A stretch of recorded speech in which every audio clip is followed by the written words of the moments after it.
இந்த கொள்கை மிகவும் முக்கியமானது.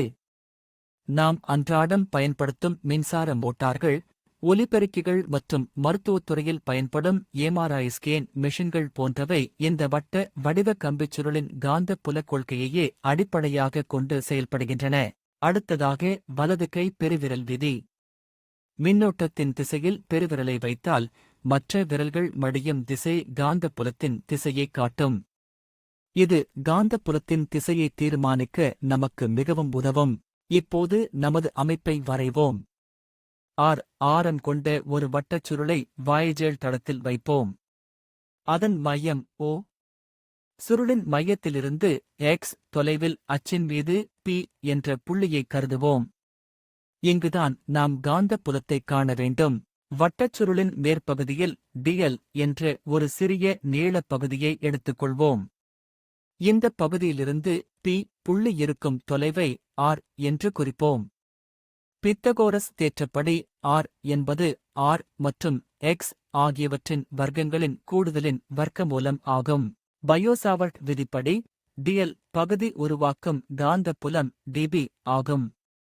இது r மற்றும் dl ஆகிய இரண்டிற்கும் செங்குத்தாக இருக்கும். இந்த dB வெக்டரை நாம் இரண்டு கூறுகளாக பிரிக்கலாம். ஒன்று அச்சின் திசையில் dB sin θ, மற்றொன்று அதற்கு செங்குத்தாக dB cos θ. இப்போது சுருளின் அடிப்பகுதியில் உள்ள சமச்சீரான மற்றொரு dl பகுதியை எடுத்துக்கொள்ளுங்கள். இதன் செங்குத்து கூறுகள் மேற்பகுதியின் செங்குத்து கூறுகளுக்கு நேர் எதிராக அமையும். இதனால் இவை ஒன்றையொன்று ரத்து செய்துவிடும். எனவே அச்சின் திசையில் உள்ள கூறுகள் மட்டுமே மிஞ்சும். எனவே மொத்த காந்த புலம் B என்பது அனைத்து dB sin θ கூறுகளின் தொகையீடு இன்டெகிரேஷன் ஆகும். படத்தில் உள்ள முக்கோணத்திலிருந்து sin θ என்பது r கீழ் r என்று நமக்குத் தெரியும். இதை சூத்திரத்தில் பிரதியிட வேண்டும். இப்போது நாம் சமன்பாட்டை உருவாக்கலாம். dB மற்றும் sin θ மதிப்புகளை பிரதியிடும்போது மாறிலிகளான மின்னோட்டம், ஆரம் மற்றும் தொலைவு ஆகியவற்றை தொகையீட்டிற்கு வெளியே கொண்டு வரலாம். நாம் dl பகுதியை மட்டுமே சுருள் முழுவதும் கூட்ட வேண்டும். ஒரு முழு வட்டத்தின் சுற்றளவு 2πr என்பது நமக்குத் தெரியும். எனவே dl இன் தொகையீடு 2πr ஆகிறது. இதை சமன்பாட்டில் சேர்த்தால் நமக்கு தேவையான இறுதிச் சூத்திரம் கிடைக்கத் தொடங்கும். இறுதியாக நமக்கு கிடைக்கும் சூத்திரம் b μ0 I r² வகுத்தல் 2 r² x² பவர் 3 இன் கீழ் 2. இதுவே மின்னோட்டம் பாயும் வட்டச் சுருளின் அச்சில் உள்ள ஒரு புள்ளியில் ஏற்படும் காந்த புலத்திற்கான சமன்பாடு ஆகும். ஒரு எடுத்துக்காட்டை பார்ப்போம். புள்ளி P சுருளின் மையத்திலேயே இருந்தால், அதாவது x0 என்றால் என்னவாகும்? சூத்திரத்தில் x பூஜ்ஜியமாக்கினால் b μ0 I 2r என்று கிடைக்கும். இங்குதான் காந்த புலம் மிக அதிகமாக இருக்கும். புள்ளி P மிக அதிக தொலைவில் இருந்தால், அதாவது x என்பது r ஐ விட மிக அதிகமாக இருந்தால், நாம் r ஐ புறக்கணிக்கலாம். அப்போது காந்த புலம் தொலைவின் கனசதுரத்திற்கு xq எதிர்விகிதத்தில் குறையும். சுருளில் ஒரே ஒரு சுற்றுக்குப் பதிலாக n சுற்றுகள் இருந்தால் என்ன செய்வது? மிக எளிது. நாம் கண்டறிந்த சூத்திரத்தை n ஆல் பெருக்க வேண்டும். சுற்றுகள் அதிகரிக்க அதிகரிக்க காந்த புலத்தின் வலிமையும் அதிகரிக்கும். காந்த புல கோடுகளை கவனித்தால் அவை மையத்தில் நேர்கோடுகளாகவும் கம்பிக்கு அருகில் வட்டங்களாகவும் இருப்பதைக் காணலாம். அச்சுப்பாதையில் காந்த புலம் எப்போதும் மையத்திலிருந்து வெளிநோக்கியோ அல்லது உள்நோக்கியோ நேராகவே இருக்கும். ஒரு கணக்கீடு செய்வோம். 2 ஆம்பியர் மின்னோட்டம் பாயும் 10 சென்டிமீட்டர் ஆரம் கொண்ட சுருளின் மையத்தில் காந்த புலம் என்ன? மதிப்புகளை பிரதியிட்டால் விடை தோராயமாக 1.25 x 10 5 டெஸ்லா என்று வரும். காந்த புலத்தின் திசை மின்னோட்டத்தின் திசையைச் சார்ந்தது. மின்னோட்டம் கடிகார திசையில் இருந்தால் காந்தப்புலம் ஒரு பக்கமும், எதிர் திசையில் இருந்தால் மறுபக்கமும் அமையும்.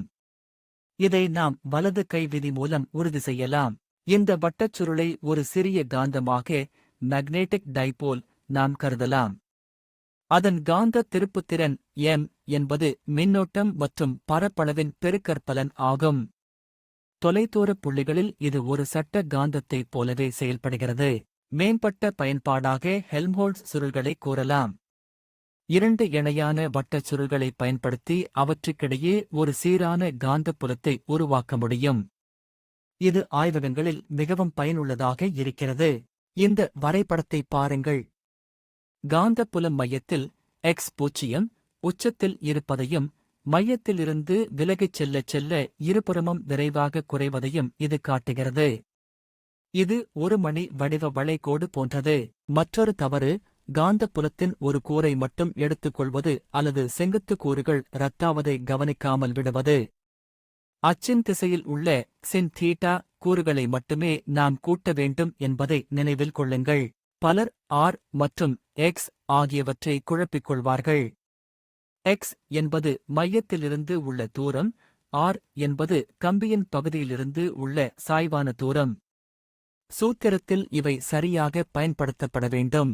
சுருக்கமாகச் சொன்னால், பயோசாவர்ட் விதியை பயன்படுத்தி வட்டச் சுருளின் அச்சில் காந்தப்புலத்தைக் கண்டறிந்தோம். மையத்தில் காந்தப்புலம் அதிகம், தூரம் அதிகரிக்க அது குறைகிறது. சமச்சீர் தன்மை காரணமாக அச்சிற்குச் செங்குத்தான கூறுகள் ரத்தாகின்றன. நினைவில் கொள்ள வேண்டியவை: காந்தப்புலம் மின்னோட்டம் மற்றும் சுற்றுகளின் எண்ணிக்கைக்கு நேர்விகிதத்திலும் தொலைவிற்கு எதிர்விகிதத்திலும் இருக்கும். இந்த தொடர்பு மின்னணுவியல் கருவிகளை வடிவமைக்க மிக முக்கியமானது. இப்போது உங்களுக்கான ஒரு கேள்வி. மின்னோட்டம் மாறாமல் இருக்கும்போது சுருளின் ஆரத்தை இருமடங்காக மாற்றினால் அதன் மையத்தில் உள்ள காந்தப்புலம் என்னவாகும்? சற்று யோசியுங்கள். விடை: காந்தப்புலம் பாதியாக குறையும். ஏனெனில் சூத்திரப்படி b என்பது ஆரத்திற்கு r எதிர்விகிதத்தில் உள்ளது. ஆரம் கூடினால் காந்தப்புலம் குறையும். சரியாகச் சொன்னவர்களுக்கு பாராட்டுகள். இந்தக் காணொளி உங்களுக்கு பயனுள்ளதாக இருந்திருக்கும் என்று நம்புகிறோம். இயற்பியல் தொடர்பான மேலும் பல தகவல்களைத் தொடர்ந்து கற்போம். நன்றி.